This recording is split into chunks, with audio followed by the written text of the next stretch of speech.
Hello students आज हम करने वाले class 8 exercise 10.4 from question number 8। ठीक है, तो एक्सरसाइज कौन सा है हमारा 10.4।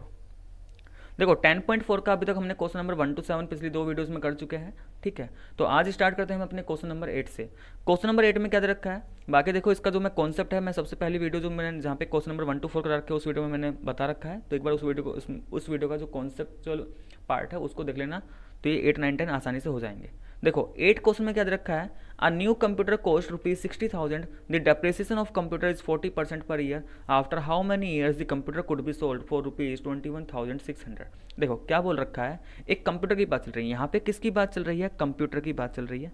बोला गया है कि जो नया कंप्यूटर है जब हम उसको खरीदने गए, ठीक है, उस नए कंप्यूटर की कॉस्ट क्या पड़ रही है 60,000। ठीक है, तो एक तरीके से हमें ओरिजिनल प्राइस बता रखा है कंप्यूटर का कि जो ओरिजिनल प्राइस है वो 60,000 है। बात समझ में आ गई। तो हम पी को क्या लेते हैं, ओरिजिनल प्राइस ही लेते हैं, किसी भी चीज़ का ओरिजिनल प्राइस हो गया, ओरिजिनल पॉपुलेशन हो गई। ठीक है, तो पी हमें क्या रखा है 60,000। आगे लिखा है depreciation of computer is 40% per year. आगे इसने बोला है जो रेट है वो 40% पर ईयर है, लेकिन भाई ये कौन सा रेट है, डेप्रिसिएशन का, मतलब कि उस कंप्यूटर की जो प्राइस वैल्यू है वो हर साल 40% घटती जाएगी, और क्योंकि वैल्यू डिक्रीज हो रही है तो साइन हमने क्या ले लिया, माइनस का। अब आगे पूछा है after how many years the computer could be sold for ₹21,600, कि कितने साल बाद इस कंप्यूटर को ₹21,600 में बेचा जा सकता है। तो मतलब कि अब यहाँ पे मुझे क्या बताना है, एन बताना है कि कितने साल के बाद मैं इसको बेचूं, जिससे कि मुझे उस कंप्यूटर के जो कि मैंने 60,000 में खरीदा है उसके मुझे 21,600 रुपये मिल जाए। बात क्लियर होगी। तो देखो एक तरीके से देखा जाए, हमें P गिवन है, R गिवन है, A गिवन है, इस बार हमें क्या नहीं गिवन, N गिवन नहीं है, तो हमें N निकालना है। फॉर्मूला हमारा वही A is equal to P 1 + R/100 power N। ठीक है, A कितना गिवन है 21,600, P कितना गिवन है 60,000, 1 + R कितना गिवन है, देखो R हमारा नेगेटिव है, तो जैसे ही R में -40 पुट करूंगा तो ये 1 - 40/100 बन जाना है, इस पावर में कितना n। थोड़ा सिंप्लीफाई कर लो, ये 21600 इज इक्वल टू ये 60,000 हो जाएगा। अंदर क्या बनेगा, जब एलसीएम लिया जाएगा तो 100 आएगा, और न्यूमेटर में 100 - 40 पावर में n। देखो ये जो 60,000 है, क्योंकि ये इस पूरे का मल्टीप्लाई में, तो इसको साइड चेंज करके डेनोमीटर में लेके आता हूँ, और जैसे ही डेनोमीटर में लेके जाऊंगा ये कितना बन जाएगा हमारा 21,600 डिवाइडेड बाय 60,000। ठीक है, इज इक्वल टू 100 - 40 कितना होगा 60 अपॉन में 100 पावर में n। देखो इन दो जीरो से ये दो जीरो कैंसिल, जब इन दो जीरो से ये दो जीरो कैंसिल तो ये कितना बन गया हमारे पास 216, और ये 600 इज इक्वल टू, यहाँ पे भी एक जीरो से एक जीरो कैंसिल, ये बन गया 6/10 की पावर n। थोड़ा सिंप्लीफाई कर लो, ये 6 से ऊपर नीचे कट जा रहा है। ठीक है, और अगर ये 6 से ऊपर नीचे कट जा रहा है तो भाई इसको काट देंगे। देखो अगर 6 से कैंसिल कर दूँ, ये 6 3 जा 18, 3 बचेगा 36, 6 6 जा 36, ये 6 1 जा 6, 2 0। अभी भी ये किससे जा रहा है, अभी भी ये हमारा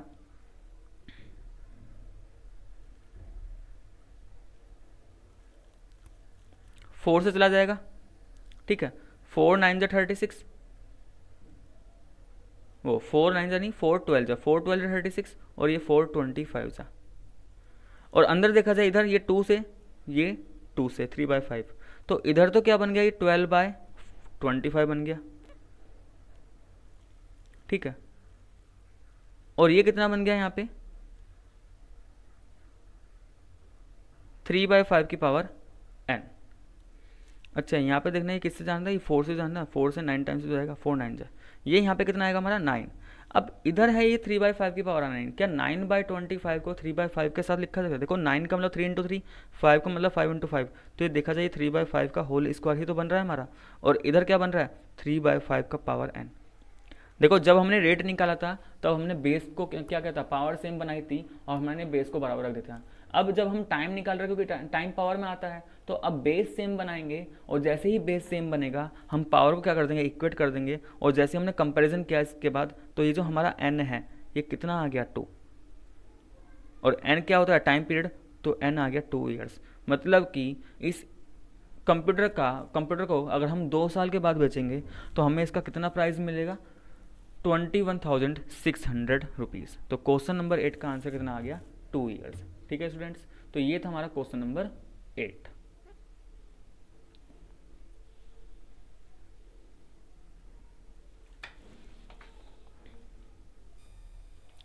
नेक्स्ट आता है हमारे पास क्वेश्चन नंबर 9। देखो क्वेश्चन नंबर 9 में क्या लिखा हुआ है, the population of a town in the year 2012 was 2 lakh. ठीक है ना। तो देखो गिवन है कि हमारा जो 2012 में पॉपुलेशन था वो हमारा कितना गिवन था, 2 लाख था। ठीक है। अब आगे इसमें लिखा है, if the increase during the next 3 year is at the rate of 5%, 6% and 4% respectively, find the population at the end of 2015। अब देखो 2000 का हमें पॉपुलेशन दे रखा है, 2000 के बाद 3 साल तक जो रेट चला है, मतलब 2000 के बाद जो रेट था, पहले साल कितना इंक्रीज हुआ, 5%, उसके बाद 6%, उसके बाद 4%।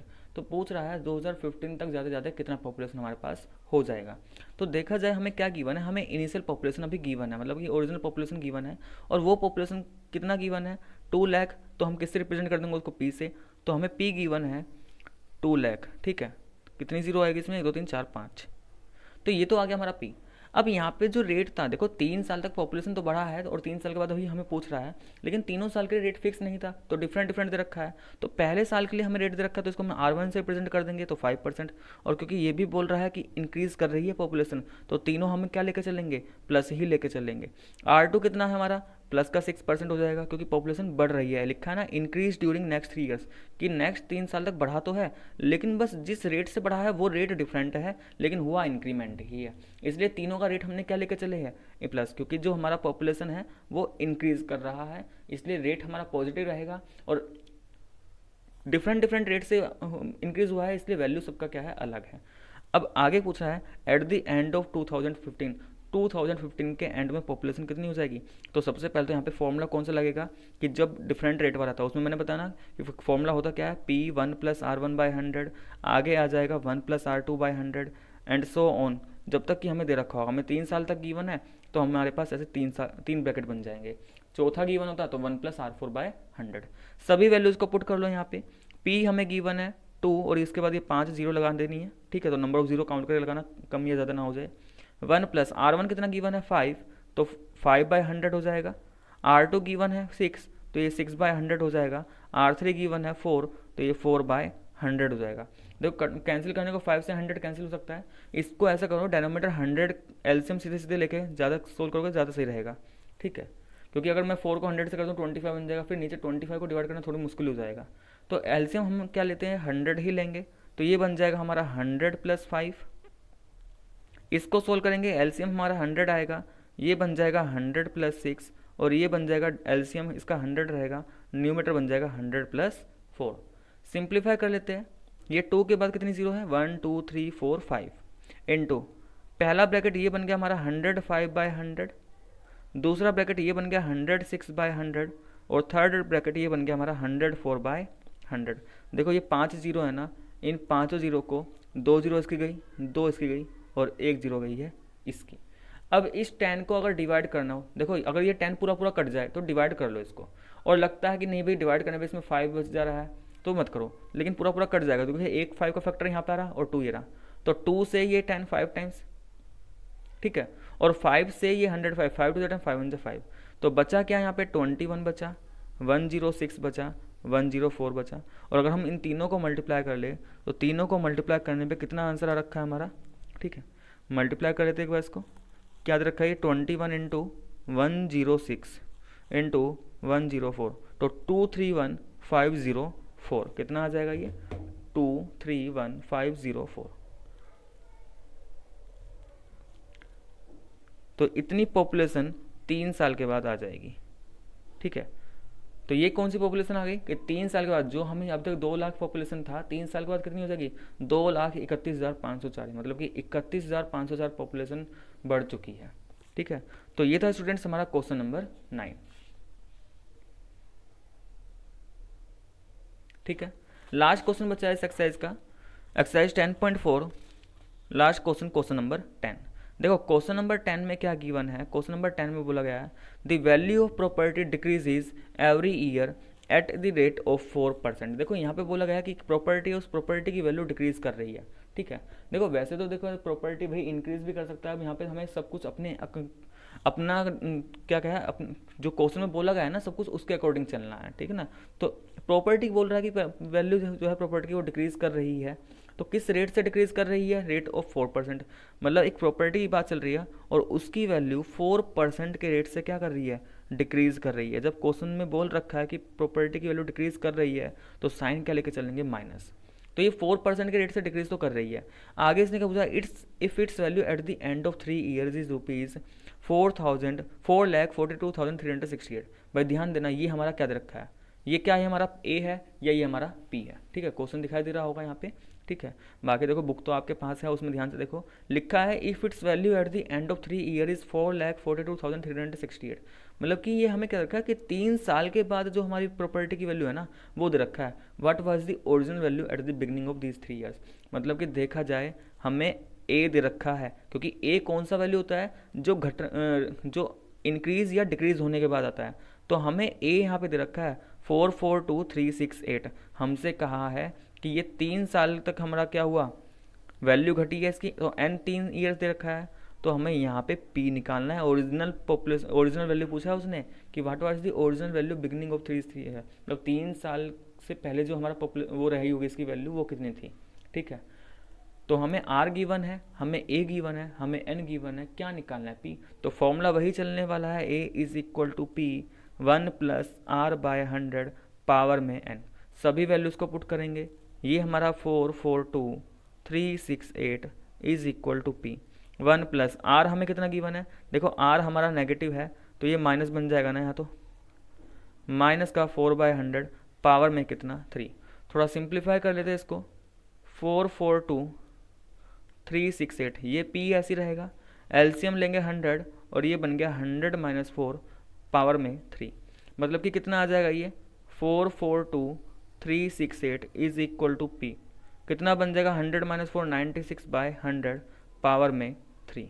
अगर मैं पावर को ओपन ब्रेक कर दूं तो 442,368 is equal to P into ये 96/100, ये 96/100 और ये 96/100, ठीक है। देखो ये किससे कट जाएगा, ये 96/100 ऊपर नीचे 4 से डिविजिबल है, 4 से ये 24 टाइम्स, 4 से ये 25 टाइम्स, ऐसे 4 से ये 24 टाइम्स, 4 से ये 25 टाइम्स, 4 से ये 24 टाइम्स और 4 से ये 25 टाइम्स, ठीक है। अब देखो क्योंकि मुझे पी निकालना है तो मैं क्या करने वाला हूँ कि आरएचएस में जो भी पी से अलग नंबर है उन सबको मैं एलएचएस में लेकर आऊँगा, और जब एलएचएस में लेकर आऊँगा तो जो मेरा डेनोमीटर वाला पार्ट है वो तो न्यूमीटर में आ जाएगा। मतलब 25 इंटू 25 इंटू 25, और जो उधर का न्यूमीटर वाला पार्ट है वो सब कहाँ पहुँच जाएगा, डेनोमीटर में। तो 24 इंटू 24 इंटू 24 और इज इक्वल टू में क्या चल रहा है, पी। अब देखो अब यहाँ पे अगर इस नंबर को मल्टीप्लाई करने बैठ गए तो बहुत बड़ा नंबर आ जाएगा। तो पहले ऐसे कर लो, इसको डिवाइड करके देख लो, 24 ये हमारा 4 से डिविजिबल है, क्या ये 4 से डिविजिबल, देखो इस नंबर की ये 2 डिजिट देखो, अगर ये 4 से डिविजिबल हो गई ना तो ये पूरा नंबर 4 से डिविजिबल, 68 4 से डिविजिबल हो जाएगा आसानी से, मतलब कि ये 4 से डिविजिबल है। तो 4 6 24, ये 4 1 4, फिर यहाँ पे 4 1 4, फिर 2 लेके चलूँगा लेकिन 2 डिवाइड नहीं है, 2 के साथ 3 लेना पड़ेगा, तो 1 0, 4 5 20, ठीक है, 36 बन गया, 4 9 36, 4 2 8। अभी भी देखो ये क्या ये हमारा 4 से डिविजिबल, देखो 4 6 24, क्या ये 4 से डिविजिबल, 4 से बिल्कुल हो रखा है क्योंकि 92 4 से डिविजिबल हो जाएगा। 4 2 8, 3 बचा 30 बन गया, 4 7 28, 2 बचा 25 बन गया, 4 6 24, 19 बन गया, 4 4 16, 32 बन गया, 4 8 32। ये भी 4 6 अभी भी ये 4 से डिविजिबल है, 4 6 24, 3 36 बन गया, 4 9 36, ये 4 1 4, ये 4 2 8। एक बार जो बचा हुआ पार्ट है मैं भी उसको दोबारा से लिख लेता हूँ, ठीक है, वरना फिर वो कैलकुलेशन हमें समझ में नहीं आएगी। अब हमारे पास इतना रह गया, देखो पहले से तो बहुत सिंप्लीफाई हो चुका, कहाँ ये डेनोमीटर में 24 24 24 था, अब ये 6 into 6 into 6 is equal to B. अभी भी लगता है कि डिवाइड हो जाएगा, देखो एक बार डिवाइड करके देख लेते हैं, ये 6 1 6 जाएगा, ये 6 1 6, यहाँ 3 बचेगा 31 हो जाएगा, 6 5 30, फिर 12 बनेगा, 6 2 6 से हो रखा है ना, 6 से कर दो, 6 1 6, 6 1 जा 6, 6 1 जा 6, 31 बन गया, 6 5 जा 30, 12 बचा, 6 2 जा 12। क्या अभी भी 6 से हो सकता है वो? तो देख लो 6 से हो जाएगा, 6 1 जा 6, 55 बचेगा, 6 8 6 9 जा 54, 6 से अभी भी जा रहा है तो 6 1 जा 6, ये चला जाएगा 6 1 जा 6, 55 बना, 6 9 जा 54, 12 बन गया, 6 2 जा 12, और ये अभी भी 6 से जा रखा है तो 6 1 जा 6, 6 3 जा 18, 6 2 जा 12। देखो ये फाइनली क्या बचा, जो P है यहाँ पे 32 बचा, और 3 बारी हमारा क्या है 25 25 25।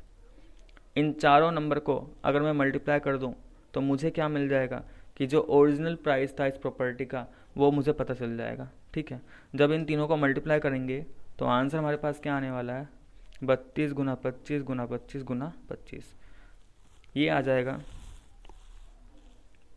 5 लाख। और क्योंकि देखो ये प्राइस है प्रॉपर्टी का तो रुपीज़ लगाना पड़ेगा। ठीक है, आंसर चेक करोगे, आंसर कितना आ रखा है, वही आ रखा है ₹5 लाख। ठीक है स्टूडेंट्स, तो इसी के साथ हमारा क्वेश्चन नंबर 10 खत्म हुआ, और इसी के साथ हमारा एक्सरसाइज भी क्या हो गया, एक्सरसाइज 10.4 कंप्लीट। तो स्टूडेंट्स अगर आपको वीडियो पसंद आया तो प्लीज़ वीडियो को लाइक करें, शेयर करें। ठीक है, चैनल को सब्सक्राइब नहीं किया तो प्लीज़ चैनल को सब्सक्राइब करें और शेयर करें। ठीक है।